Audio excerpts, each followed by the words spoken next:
They got me once though. Got me really good. Oh Um, man. recently, uh, I don't want to talk about it.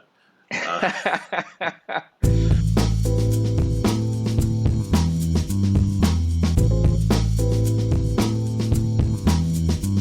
I know that you've been around for a long time in crypto. You've like been around since Luna, and you've like witnessed major hackings, and you know about all the like crazy ways people get hacked and all that kind of thing. Like you probably actually, you know what? One of the things we could talk about is I actually had my identity stolen, and it was you that came to my rescue. I don't know if you remember that. Vaguely, that was back in the day. Yeah.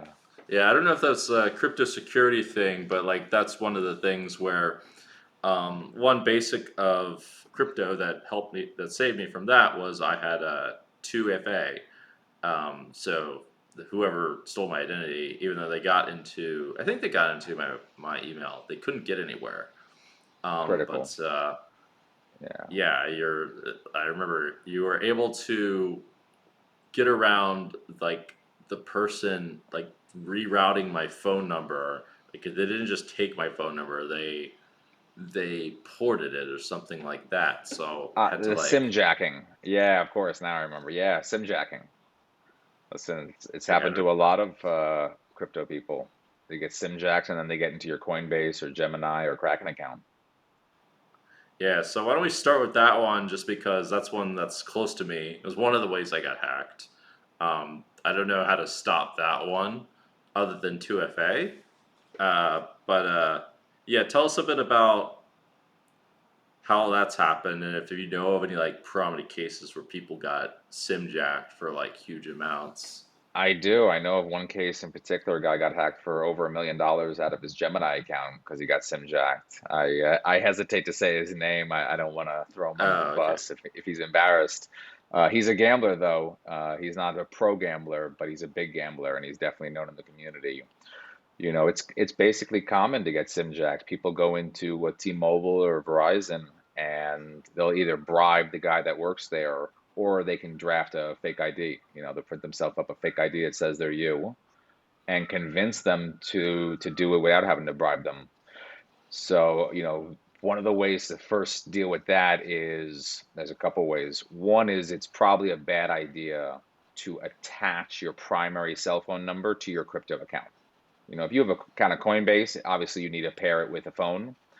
To use your phone number that you give out to everyone is a little bit of bad operational security, what they call bad OPSEC. So I certainly don't do that. I obviously have my main phone number I give out to everyone, but that's attached to none of my accounts.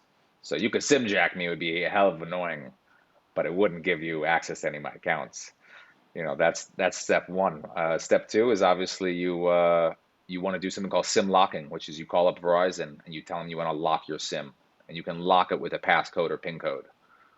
And then even the people in the store won't be able to transport the SIM. Won't be able to release it, won't be able to do anything with it unless you can provide that passcode. So SIM locking, not using your primary number are definitely smart ideas. Obviously, most people don't do that. They use their primary number. They don't think twice about it. You mentioned just a moment ago about 2FA, two-factor authentication, Mhm. also known as MFA, multi-factor authentication. The apps like Authy or Google Authenticator, and obviously that's a hell of a lot better than using your phone. Using your phone, the SMS system is just not secure, as you learned yourself with getting SIM jacked. So you want to use an app like Authy or something like that. The only problem with those apps are if you lose them or you lose the code that you had to insert in them to start with, you do have a problem getting into the account. So, there's trade-offs to everything. But I prefer to be Mhm. locked out myself than to too easily allow somebody else in. I knew about the sim locking thing. I think they actually got around that. I have no idea how they got around that one. Um, Interesting.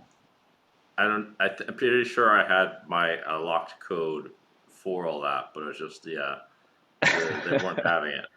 I was not using your phone number with those accounts is really the key.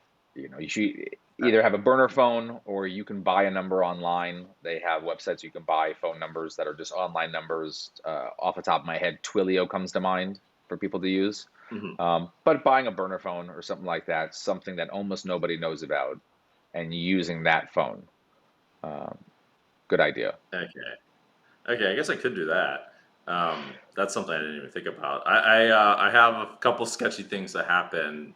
Some scammers get my phone and try to scam me. They usually fail. They got me once though, got me really good. Oh man. Um, recently, uh, I don't want to talk about it.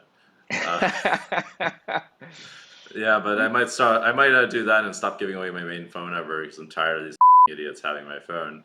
One weird thing that happens to me. I don't know if you know about this one, but there's a bunch of like random Taiwanese girls that get my phone number and say hey, something like, "Hey, I got your number somehow, and I think you're Yep, cute," or whatever it is. I don't understand the the the hustle for this one. I don't know if this is a crypto hustle or anything, but maybe this is a common scam. But it's so strange; it feels like it has to be a scam. for sure. This happened to a friend of mine recently. I don't know if she was Taiwanese. She was What? definitely Chinese. Yeah, a friend of mine got hacked for, not hacked. He basically gave up $500,000 voluntarily because of a Huh. Chinese girl that was texting and had a good story about mutual friends and this and that, and wound up getting 500,000 from him. But how does So that happen? How does this lead to getting hacked? It doesn't sound like it's about to like lead to getting this hacked. is social engineering where they don't need to hack you; they get you to voluntarily give it over. You know. What? Yeah. Oh, yeah. They convince you that there's a reason to give it over. It's an investment and it's a count. You're going to make money, things like that. They'll Oh build up man. trust. Oh, yeah. They can build up trust by sending you some crypto first, small amounts, things like that. Um, and for sure, I mean, it happens all the time. It happened to a friend of mine recently for 500,000. Oh. So, Oh, yeah, okay. So I guess that's the hustle. They're playing the long game, and they're long game. they're actually giving you money. I guess the scam is you can you can get them to give you money and then like just not return it if you know for a fact they're a scammer and return it to the people scammed. Although Yeah, then listen, you're embarrassingly, it almost happened to me once. I gave up a few Bitcoins to somebody. It was, it's what? crazy situation. Yeah, I got hacked. I mean, not, I got scammed myself, lesson learned. I was in a Telegram chat, a group of a lot of gamblers, and it was all people that I basically knew or knew of. It was a very select group of people in this chat. Major gamblers, a lot of very wealthy guys. So I just sort of naturally extended trust to everyone in the chat. And it turns out someone had been invited to the chat that nobody knew and was basically an Hmm. outsider. And that person wound up befriending me and texting me, knew a lot about crypto, was a sharp kid in crypto, and wound up basically asking for a few coins. And just, as somebody in this chat group, I basically didn't think about it. At the time, the price of Bitcoin was under 20,000. It was probably between 10 and 15,000. A few coins, I didn't think much about it. You know. And then I wound up speaking to the moderator in the chat, and they were like, no, no, don't send this kid coins. I don't know him. I was like, oh, man.